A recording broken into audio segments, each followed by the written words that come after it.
mengajarkan ketika akan berangkat, coba cross check dulu. Lihat dulu, lihat di cermin. Cermin, tunjukkan pada saya apa saya banyak salahnya. Lihat, tanyakan pada cermin yang paling bagus, tanyakan pada pasangan hidup. Suami tanya pada istri, istri pada suami, tanya pada anak, pada tetangga. Cek, tuliskan satu-satu. Renungkan di sana. Bukankah setelah itu Anda ke Muzdalifah? Ya kan? Cari batu kan? Bukan batunya yang penting. Tapi Muzdalifah itu renungan untuk bisa melempari nilai-nilai keburukan atau sifat-sifat yang tidak baik yang melekat pada diri kita yang kita temukan di Arafah itu. Makanya setelah itu kita pergi ke Jamarat untuk melontar itu. Aqabah itu gambaran dari nafsu, sesuatu yang besar. Wusta, lingkaran setikaran yang dekat. Ya, kemudian ula, faktor yang paling jauh. Yang menyebabkan manusia berbuat buruk cuma 3 hal. 1, nafsunya sendiri. Kadang-kadang orang berbuat buruk bukan karena lingkungan sekitar, tapi kemampuan dirinya yang tidak bisa menaklukkan nafsunya. Anda duduk, ada teman Anda lewat, nggak nyapa, Anda marah. Kenapa marah? Bukan karena dia nggak nyapa, tapi karena Anda tidak bisa mengendalikan nafsu Anda dalam menilai orang lain. Barangkali nggak nyapa karena buru-buru. Barangkali nggak nyapa karena sakit gigi. Tapi karena nafsu nggak bisa kita taklukkan, kita simpulkan sendiri, lalu kita marah. Maka kita lontari itu. Ini yang membuat saya cepat marah. Ini membuat saya cepat cerewet. Ini membuat saya suka kurang bagus pikirannya. Lontar. Maka Anda katakan, bismillah, Allahu Akbar. Kadang-kadang dirinya baik, lingkungan sekitar kurang baik. Maaf sekali. Suami baik misalnya, karirnya bagus, tiba-tiba ada hal-hal tertentu dari istri yang merubah keadaannya. Bapak Bupati, masa mobil Avanza? Yang camat aja Innova? Itu tiap hari. Tiap hari kalau sekali 2 kali bisa dilawan. Ya, tapi kalau tiap hari kan repot. Ya, dan tidak sedikit orang yang karirnya tinggi itu kadang-kadang jatuh karena kepribadian atau karakteristik pasangannya. Sama istri berhijab sebelum menikah sudah bagus hijabnya. Tiba-tiba menikah dengan seorang suaminya. Awal-awal baik, tiba-tiba masuk kantor, di kantor ada family gathering. Ya, kata suaminya, mah lepas dulu dong jilbabnya. Cuman sebentar aja. Anda bayangkan, situasi itu sering terjadi. Atau lingkungan yang jauh. Anda dari Indonesia, tiba-tiba ke Glasgow. Sampai di sini ketemu lingkungan teman-teman, sampai harus lepas hijab yang perempuan misalnya.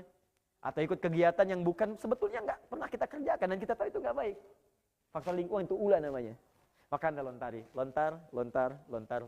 Begitu dilontar itu hilang. Saat hilang itulah kemudian Anda renungkan lagi di Mina, pengen lebih baik sampai selesai. Begitu pulang, yang jeleknya hilang, yang baik muncul, disebut dengan birrun. Kalau melekat pada diri kita disebut dengan mabrur. Maka disebut dengan haji mabrur. Orang yang berhaji, yang telah merubah dirinya jadi orang baik. Jadi ternyata haji pun puncak tertingginya sedekah. Detailnya disebut dengan birrun. Melekat pada diri kita disebut dengan mabrur. Karena ini puncak ada pahala sekian. Sholat pahala sekian yang fisik. Karena ini menggabungkan antara harta dengan fisik, makanya pahalanya lebih tinggi dibanding yang lain. Dan yang paling menarik, sebetulnya ibadah nggak ada gelarnya. Tapi yang ini seakan disematkan sebuah gelar kepadanya. Padahal bukan gelar, itu pengingat. Karena tinggi. Coba lihat, kalau ibadah gelar,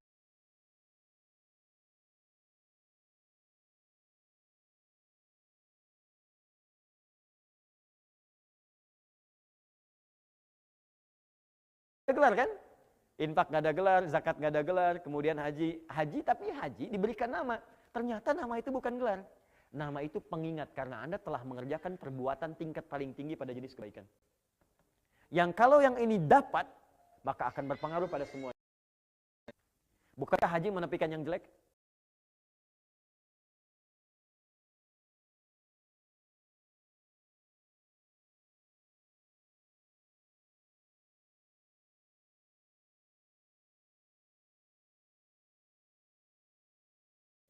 Kalau yang jelek hilang kan yang berbaginya baik. Saat bicara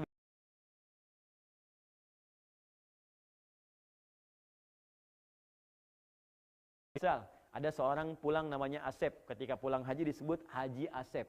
Orang Arab menyebut haji bukan ingin memberikan gelar, tapi sebagai pengingat. Pak, Bapak sudah haji, jangan lagi ditukar haji itu yang baik dengan menukarnya dengan perbuatan buruk. Ada jaminan surga, sayang kalau surga ditukar dengan perbuatan maksiat lagi. Makanya kalau ada yang menyebut haji pada yang sudah haji, Anda jangan bangga. Ya, makanya ketika disebutkan kenapa harus sholat, turun ayat. Innas sholata tanha 'anil fahsya'i wal munkar. Quran surah 29 ayat 45. Kalau sholatmu baik, pasti akan tercegah dari dua jenis keburukan. Keburukan itu cuma dua, nggak ada yang ketiga. Satu fahsya. Fahsya itu keburukan yang bersumber dari syahwat. Ya, maaf sekali. Misalnya kata-kata yang kotor, jorok, pornografi, porno aksi, LGBT, itu fahsya. Ya, itu fahsya. LGBT itu fahsya. Jadi mustahil ada orang sholat berbuat fahsya, itu mustahil. Ya. Dalam hukum Islam pun ada hal-hal terikat tertentu yang memang nggak bisa dikerjakan oleh perbuatan yang fahsya. Ayo coba cek ya. Anda suka lihat handphone, ada gambar-gambar yang tidak elok. Kalau biasa sholat itu pasti dipalingkan. Dan ada getaran di jiwa. Jangan lakukan. Palingkan. Itu otomatis tuh. Mungkar perbuatan yang diingkari oleh hati. Sumbernya nafsu perut dengan akal. Maaf, mencuri itu mungkar. Korupsi mungkar. Menipu itu mungkar. Menyontek itu mungkar. Plagiat itu mungkar. Ya. Jadi mustahil ada orang sholat berbuat mungkar, itu mustahil. Jadi kalau ada orang sholat sedang berselisih, ini baru keluar sholat dari ribut misalnya. Ya. Bid'ah tuh tadi tuh. Apa kamu? Salah tuh. Ya. Kalau Anda keluar dari tempat sholat tertukar sendal, itu pasti mustahil, ada yang salah itu. Ini kayaknya punya saya deh. Bukan deh. Yang itu deh dipakai padahal dia ke masjid nggak pakai sendal. Ini pasti ada yang salah. Oke. Jadi saya mau katakan prinsipnya orang Islam itu pasti baik. Karena konsep dasarnya sedekah. Cuman sayang ini maknanya direduksi gitu pada bagian yang kecil saja.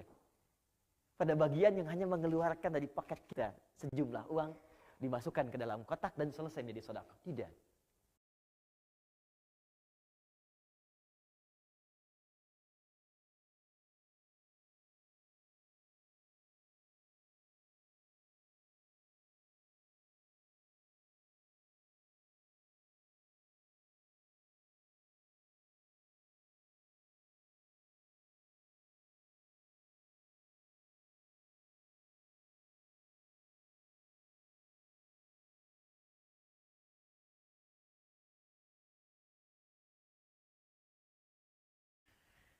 Insya Allah banyak manfaat kalau kita yakin dengan akhirat. Ya, karena ada orang-orang yang nggak yakin dengan akhirat. Jadi hidupnya untuk sementara dunia saja. Itu sudah ada dari zaman jahiliyah, sudah ada. Wa ma yuhlikuna illa dahru. Kami nggak akan ada lah kehidupan lagi nanti. Paling-paling kami meninggal selesai hidup, nggak akan hidup lagi. Jadi kalau ada orang yang sekarang punya prinsip begitu, siap-siap bikin kaya sekarang. Mumpung masih hidup. Ntar kalau udah meninggal nggak ada kehidupan lagi. Itu orang terlambat. Sudah ada yang begitu. 15 abad yang lalu umat jahiliyah sudah begitu. Jadi kalau ada manusia yang sekarang seperti itu lagi, bukan modern namanya, itu kembali ke jahiliyah. Ya, baik. Dan mengingat akhirat itu nggak akan ada rugi. Sama aja kan hidup. Ya, Anda pilih mana? Senang dunia, nestapa akhirat, atau senang akhirat, merana dunia? Pilih mana? Oh, masya Allah. Oke, nggak apa-apa, it's happening. Nggak apa-apa. Ya, biasanya memang begitu. Di antara dua pilihan yang sulit, ya terjebak di antara dua cinta, maka yang ketiga itu yang paling mulia. Oke. Kaya tapi gelisah atau miskin tapi tenang, pilih mana? Ya, kaya tapi tenang. Oke. Makanya konsep yang ditawarkan oleh Islam tidak memilih satu di antara dua, tapi mencari yang ketiga. Maka turunlah kemudian konsep di Al-Baqarah ayat 201. Rabbana atina fid dunya hasanah wa fil akhirati hasanah wa qina adzabannar. Baik, ya Allah anugerahkan kepadaku semua kemuliaan di dunia yang mampu aku raih, dunia. Wa fil akhirati hasanah, dan di akhirat pun aku baik. Dua-duanya. Ini yang paling menarik. Tapi yang mau saya katakan, kita itu Bapak Ibu sekalian punya konsep harapan di hari kemudian. Yang sebagian orang nggak yakini itu. Dan ketika kita mengharapkan sesuatu di hari kemudian, itu nggak ada ruginya. Toh wafat-wafat juga semuanya sama. Ya kan? Kalau kemudian itu terbukti keuntungan kita karena kita punya persiapan bekal untuk meraihnya. Maka dari itu ketika kita yakin dengan kehidupan akhirat, ya kalau kita nggak yakin, untuk apa sholat? Untuk apa puasa? Kalau ditanya, kita kan nggak akan hidup lagi, katakan pada orang itu, nanti kalau udah meninggal, kita akan lihat. Sekarang kan kelihatan, dari mana kamu tahu? Kamu kan belum wafat. Ya, kecuali kalau kamu wafat dulu, kasih tahu saya sekarang. Jadi kalau ada orang berkata, nggak ada kehidupan setelah meninggal, kamu tahu dari mana? Kamu kan masih hidup, belum wafat. Kalau kita ingin buktikan nanti setelah wafat, saya kerjakan apa yang saya yakini, kamu kerjakan yang kamu yakini, nanti kita lihat setelah wafat apa yang terjadi. Fair kan? Objektif ya? Sederhana sebetulnya, nggak perlu pakai dalil. Cuman yang mau saya kembalikan, ketika kita yakin ada kehidupan setelah wafat, berarti ada bekal yang harus kita bawa. Gini, contoh paling gampang. Anda dari Indonesia atau ada sahabat kita dari Malaysia atau beberapa yang lain, bukankah mau ke Glasgow ini? Mesti ada bekal. Bahkan syaratnya juga beda dengan kita tinggal. Mesti ada visa, mata uangnya beda, bekalnya juga tidak serupa. Anda bayangkan, pindah antar tempat di dunia saja, itu bekalnya bisa lain. Pindah tempat di dunia saja, bekalnya beda. Silahkan cek baliknya. Keluar Asia, bekalnya beda. Maka bagaimana ketika kita meninggalkan dunia? Di dunia saja pindah tempat di dunia, bekalnya sudah beda. Maka bagaimana ketika kita meninggalkan dunia? Bekal seperti apa yang mesti dibawa? Kalau di dunia pindah, berarti bekalnya masih sekitaran dunia. Tapi kalau kita pindah dari dunia, berarti kan bekalnya bukan bekal dunia lagi kan? Ada yang lain yang kita siapkan. Maka dari itu Allah meminta kita mengerjakan sesuatu untuk mengumpulkan bekal di tempat yang bukan dunia. Itulah Allah turunkan sebabnya perintah-perintah ibadah. Yang perintah itu terkait dengan kebutuhan dunia kita dan bekal akhirat kita. Ini yang tadi kita katakan dengan sedekah tadi. Nah, sifat sedekah ini bagus. Ada yang disebut sedekah tsabitah. Sedekah tsabitah yaitu sedekah pekerjaan baik yang pahalanya hanya akan berhenti saat kebaikan itu dikerjakan. Selesai. Coba hapus sebentar ya. Bismillah.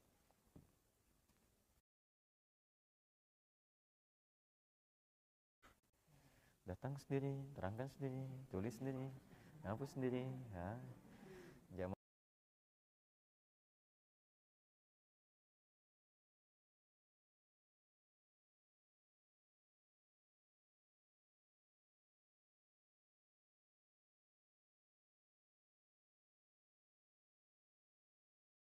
tinggal melihat, catat, masuk surga. Oh, Masya Allah.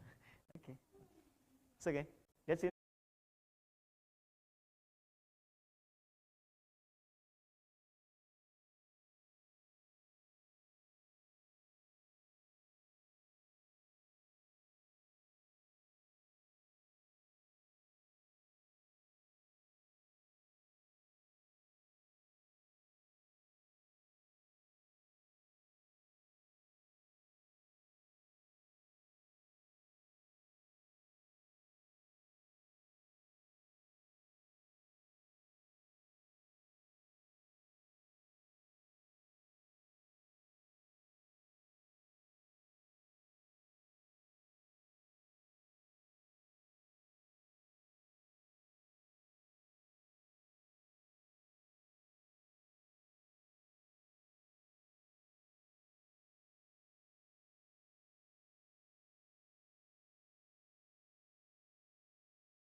Perbuatan baik dikerjakan dengan diniatkan akhirat, itu yang disebut amal soleh namanya. Awas ya, awas, kelihatannya sederhana nih, kelihatannya sederhana. Saya ulang ya. Bukan perbuatan baik, hanya menjadi perbuatan dunia. Yang kedua ini memberikan kesan kepada kita, jadikan semua perbuatan baik kita kerjakan untuk mencari bekal akhirat. Niatkan sebagai ibadah. Maka otomatis dia akan berubah nama menjadi amal soleh namanya. Saya ulang, amal apa namanya? Amal soleh. Kembali ke ayat tadi. Wal 'asr innal insana lafi illal ladzina amanu wa amilus shalihat. Fokus baik-baik, perhatikan, ini yang paling gagal banyak memahami di sini. Betapa banyak orang hidup tapi kehidupannya tidak menjadi amal soleh. Oke, saya mau tanya pada Anda. Mohon izin ya, mohon maaf. Apakah studi yang Anda kerjakan sampai sekarang sudah menjadi amal soleh? Apakah pekerjaan kita menjadi amal soleh? Makannya di amal soleh? Minumnya amal soleh? Berpakaiannya amal soleh? Padahal semua pekerjaan kita dari bangun tidur sampai tidur, itu disebutkan langsung oleh Nabi, bahkan oleh Al-Quran, diturunkan satu surah, tidak boleh ada satu detik yang kita lalui, kecuali itu menjadi momentum untuk beramal saleh. Yuk, kita pelan-pelan. Jadi kalau ada yang dikasih waktu, tapi nggak menjadi sedekah amal saleh, itu rugi bagi dia. Rugi. Karena saat dia wafat, ya peluang-peluang untuk dapat pahala ransom di akhiratnya itu nggak ada, kosong. Maka dari itu, kita mesti cerdas bagaimana caranya, kesempatan yang sedikit hidup di dunia ini, sebelum kita pulang, itu menjadi bekal kita untuk pulang ke akhirat. Maka dari itu, ada konsep yang ditawarkan kemudian langsung oleh syariat,